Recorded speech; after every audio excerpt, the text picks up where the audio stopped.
Доста интересна походка. Напомня ми изключително много на нещо зло.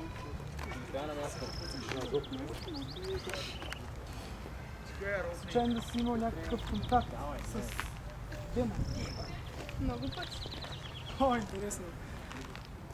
И кога поточно и къде? Не съм си мислил, че в този свят ще срещна демон. Преди време. Доста описателно преди време. Много пъти. Търся си просто забавлението, леко е скучен такава дейност. Не че нещо. Какво по-точно искаш да те забавлява? Забавни хора, които се срещат по пътя. Като теб, например. Смятах, че аз съм забавна. Имаш доста интересна походка. Нещо, което съм виждал преди, но никога няма да ме изумори. Ефтино порноче. Тихо да е. Чувам гласове! Може да го кажа, бе! Я съм върче. Вигла ще го държа, човек.